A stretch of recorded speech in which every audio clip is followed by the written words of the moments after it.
नमस्कार, मैं हूं पवन त्यागी। कुश्ती पहलवानों का जो जंतर मंतर पे धरना प्रदर्शन हुआ था, उसकी अब पूरी पोल पट्टी खुल गई है। जो एजेंडा था, शुरू से ये पहलवान ये कह रहे थे, विनेश फोगाट, बजरंग पुनिया, साक्षी मलिक, ये 6 पहलवानों का कहना ये था कि ये तो सीनियर पहलवान हैं और इनको ओलंपिक गेमों में, एशियाई गेमों में बिना ट्रायल के भेजा जाए, इनको छूट मिलनी चाहिए क्योंकि हम तो साहब मेडल लाए हैं। इस बात का विरोध पहले से ही था और जो पहलवान कुश्ती के जगत में पहले से ही अभ्यास कर रहे हैं और नए नए पहलवान जिनमें अंदर ताकत भी है और मेडल भी लाए हैं, उनका कहना यह था कि ये जो 6 पहलवान हैं ये सीनियर हो चुके, तो नए पहलवानों को आगे आने देना चाहिए और इनको ट्रायल से छूट क्यों मिले। जो फेडरेशन का नियम है कि एक पहलवान को 4 कुश्ती खेलनी पड़ेगी अलग अलग पहलवान से और 4 के बाद जो सिलेक्ट होंगे वो जाएगा वर्ल्ड चैंपियनशिप पे। इसको इन 6 को क्यों छूट मिले? शुरू में यह लग रहा था कि वाकई में बिल्कुल ठीक है, जो बाकी पहलवानों के साथ अत्याचार, अन्याय, शोषण होता रहा है, नहीं होना चाहिए। लेकिन अब चीज खुलकर आ रही है कि ये जो 6 पहलवान, अब अगला धरना प्रदर्शन जनवरी के बाद जो इन्होंने अप्रैल में किया, उसमें यौन शोषण के आरोप जो लगाए, वो यौन शोषण के आरोप सही थे या नहीं, इस पर अभी कोर्ट का फैसला आना बाकी है। लेकिन अब जो खुलासा हुआ है, उस खुलासे में एक बात साफ हो गई कि ये जो 6 पहलवान धरने प्रदर्शन पर जंतर मंतर पे बैठे थे, जिन्होंने ब्रजभूषण शरण सिंह पर यौन शोषण के आरोप लगाए थे, वो यौन शोषण तो सिद्ध होगा कि नहीं, उनकी चीजें अलग है। लेकिन इन लोगों ने बाकी देश के जो पहलवान हैं, जिनकी संख्या सैकड़ों में, उनके साथ शोषण जरूर किया है। बाकी पहलवान अब खुलकर सामने आने लगे हैं। जो नए पहलवान हैं उनमें से कुछ लोग मीडिया में आ गए और उन्होंने कहा कि देखिए, अभी तक हम चुप थे क्योंकि मामला राजनीतिक है और हम राजनीति नहीं करना चाहते, हम तो अखाड़े में पहलवानी करते हैं। लेकिन अब मजबूरी है कि हमें सामने आना ही पड़ेगा क्योंकि जो हमारा शोषण ये जो 6 पहलवान हैं इन लोगों ने किया, अब उसका प्रतिकार यदि नहीं किया गया तो आगे आने वाले समय में कोई भी पहलवान जो नया है, ईमानदारी से खेल लड़ रहा है, इस पूरी गंदगी को जब तक क्लीन नहीं किया जाएगा, उनको आगे मौका नहीं मिलेगा।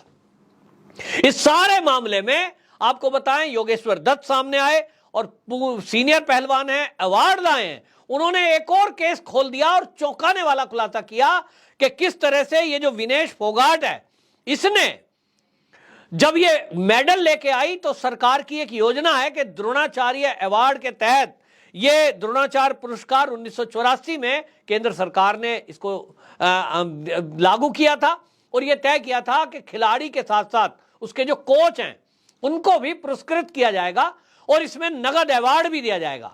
यानी एक शील्ड मिलेगी द्रोणाचार्य अवार्ड के नाम पर और उसमें लाखों रुपए नगद अवार्ड मनी दी जाएगी। लेकिन अब इस मामले का खुलासा करते हुए योगेश्वर दत्त ने यह चौंका दिया कि किस तरह से विनेश फोगाट ने जब मेडल लाई थी, उनको कोच करने वाला, कोई कोचिंग देने वाला जो कोच था वो कोई और था, और जब द्रोणाचार्य अवार्ड दिलाने की बात आई तो क्योंकि सरकार पूछती है कि भाई आपका कोच कौन है, अपने ससुर को दिला दिया। यह बहुत ही भयानक और ये बहुत ही एक भ्रष्टाचार का खुलासा कुश्ती जगत से हुआ है। अब इसमें साई के पूर्व कोच अजीत सिंह ने एक और खुलासा कर दिया कि ये विनेश फोगाट के बारे में जो खुलासा योगेश्वर दत्त ने किया है, ये इतना ही नहीं है, इसमें गंदगी और भी है कि जो भी अवार्ड लाने वाले पहलवान हैं वो अवार्ड राशि तो सारी हड़पते हैं। केवल अवार्ड दिलाने के लिए किसी कोच को द्रोणाचार्य अवार्ड मिल जाए, वो मीडिया में आ जाए, उसके ऊपर ठप्पा लग जाए कि ये द्रोणाचार्य अवार्ड प्राप्त है, इसका एक खिलाड़ी अवार्ड लाया था, क्योंकि उसकी दुकान चल निकलती है, फिर वो प्राइवेट अपने अखाड़े खोल लेते हैं। इसकी एवज में खिलाड़ी द्रोणाचार्य अवार्ड में मिलने वाले कैश अवार्ड को तो रखते ही हैं, ऊपर से भी 10-20 लाख रुपए लेते हैं। यानी एक सौदा चल पड़ा है। जो खिलाड़ी अवार्ड ले आएगा वो द्रोणाचार्य अवार्ड दिलाने के एवज में कुश्ती के कोचों से लाखों रुपए वसूल रहे हैं।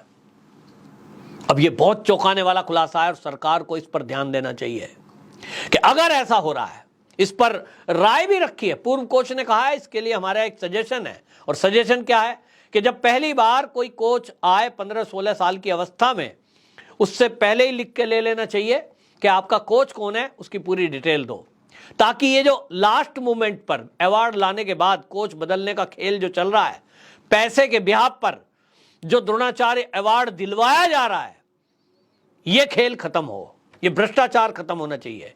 अब एक के बाद एक भ्रष्टाचार खुल रहा है।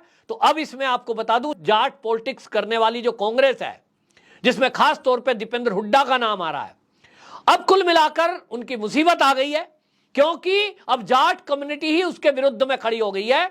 क्योंकि जब ये विनेश फोगाट, साक्षी मलिक, बजरंग पुनिया जंतर मंतर पर धरना करने के लिए पहुंचे थे, तो जाट की खाप पंचायत, जाट चौधरी और यहां तक कि किसान नेता राकेश टिकैत, ये सब के सब लोग इनके पक्ष में खड़े हो गए थे। सरकार पर एक प्रेशर बनाया, सरकार ने फेडरेशन को भंग कर दिया और एक एडॉक कमेटी बना दी गई थी, और एडॉक कमेटी को पावर दे दी कि भैया ये जो है फैसला करेंगे। अब उस एडॉक कमेटी में योगेश्वर दत्त भी थे, उन्होंने सारी जांच की, और जांच में ये पाया, वो कह रहे हैं कि हमने ये पाया कि ब्रजभूषण शरण सिंह पर जो आरोप लगाए गए वो सब फर्जी हैं। तब विनेश फोगाट कह रही है कि ये तो जो है ब्रजभूषण शरण सिंह के तलवे चाट रहे हैं, ये तो उनके गुलाम हैं, ये तो उनका फेवर ले रहे हैं। इस पर योगेश्वर दत्त ने पलटवार किया है।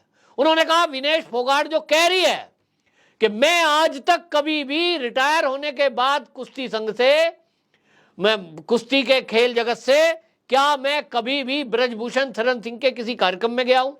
मैं उनके चुनाव प्रचार में गया हूं?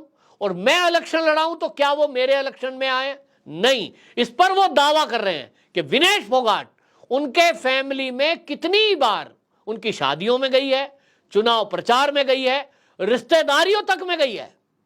यानी इस तरह की गंदगी कुश्ती संघ में अंदर चल रही है। और अब जाट पॉलिटिक्स करने वाले जो नेता हैं, उसमें राकेश टिकैत है, उसमें ये जितने भी खाप पंचायत हैं, उसमें दीपेंद्र हुड्डा है, अब इनकी जान पर बन गई है।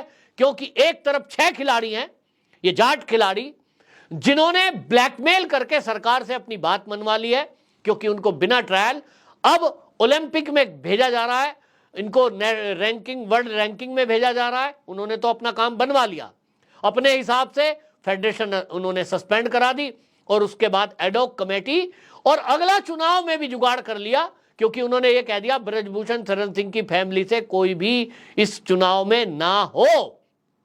वो नहीं होगा तो कौन होगा? इसका मतलब फिर हरियाणा का कोई ना कोई होगा, इन्हीं के रिश्तेदार होंगे, इन्हीं के जानने वाले होंगे। डायरेक्ट इनडायरेक्ट विनेश फोगाट, साक्षी मलिक और बजरंग पुनिया का ही होल्ड फेडरेशन पर हो, यह व्यवस्था उन्होंने कर ली है। और विदेश में खेलने के लिए जाने के लिए सिंगल मैच खेलने के बाद जाने की व्यवस्था कर ली है। तो ठगा कौन गया? शोषण किसका हुआ? शोषण उनका हुआ जो ईमानदारी से खेल की तैयारी कर रहे हैं। इस पर कुश्ती पहलवानों का एक और कहना है, वो कह रहे हैं कि साहब हम तो बिना नियम, हमने नियम नहीं तोड़ा, ना हम इनके कहने से धरने प्रदर्शन पर गए, हम डेली अपना अभ्यास कर रहे हैं, अपनी प्रैक्टिस कर रहे हैं, हमारा ध्यान वहां है, पॉलिटिक्स में नहीं जाते।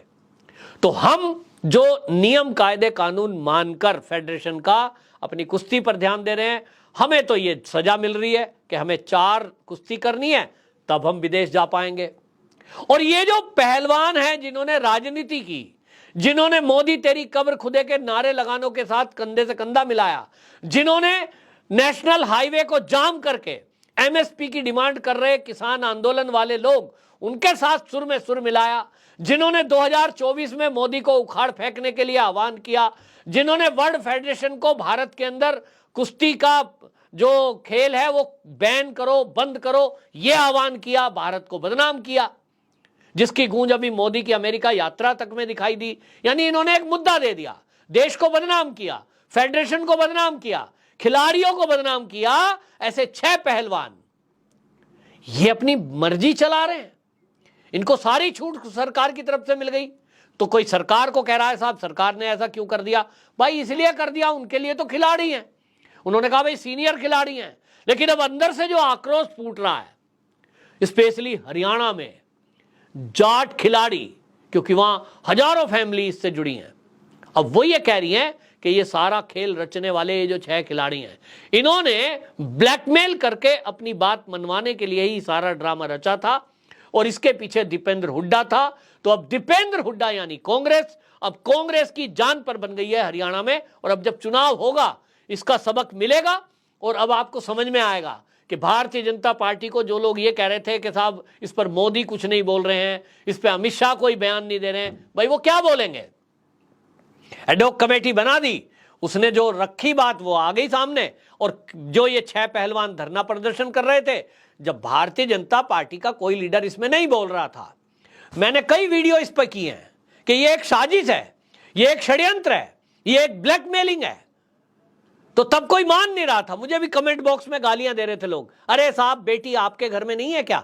आज पता लग गया आपको कि जिनको आप बेटी बेटी कहकर और उनका यौन शोषण हुआ है ये कह रहे थे, असली तो शोषण इन्होंने कर दिया पहलवानों का, देश के हजारों पहलवानों का, और खास तौर पे कहूं तो जाटों का ही कर दिया कि जिनको इन्होंने बाईपास करके अपनी तो बात बनवा ली।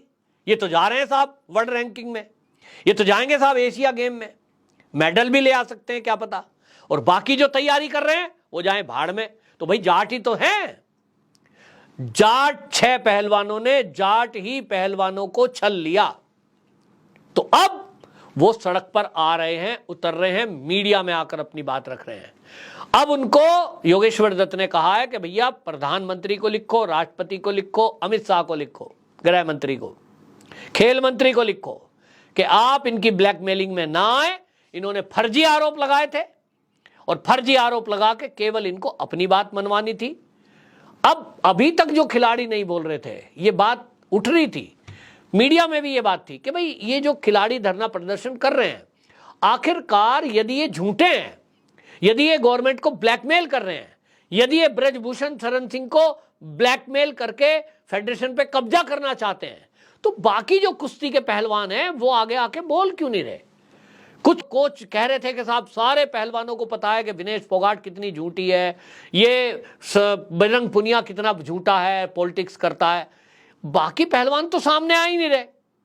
अब ये समझ में आ गया कि जब केंद्र सरकार ने धैर्य की परीक्षा में पास हुए हैं और धैर्य रखा, तो अब पहलवान सामने आए हैं और एक एक करके परतें खुलती जा रही हैं। कुल मिलाकर बिल्कुल साफ हो गया है कि ये जो 6 पहलवान हैं कांग्रेस की टूल किट का एक हिस्सा थे। फेडरेशन को सस्पेंड करके करोड़ों अरबों रुपए का जो ये गेम है इसमें अपना कब्जा चाहते थे, ताकि अपनी मर्जी का कोच हो, अपनी मर्जी की फेडरेशन हो, अपनी मर्जी से मेडल दिलाने वाले जो खिलाड़ी हैं उनसे पैसे ऐंठे जा सके। ये सारा खेल एक्सपोज हो गया है। तो सारी षड्यंत्र का खुलासा हो गया कि ब्रजभूषण शरण सिंह केवल एक मोहरा मात्र था। इनका असली टारगेट तो फेडरेशन पर कब्जा करके मेडल दिलाने वाली जो लॉबी है उस पे अपना एकाधिकार जमाना था। इस खुलासे से अब ये 6 खिलाड़ी एक्सपोज हो गए हैं और कुश्ती जगत के जुड़े हुए पहलवान, पूर्व पहलवान अब खुलकर सामने आ गए हैं। तो अब देखना होगा इस मामले में दीपेंद्र हुड्डा, हरियाणा कांग्रेस, इनका अब क्या हाल होता है। आपकी क्या राय है कमेंट बॉक्स में जरूर बताएं। वंदे मातरम।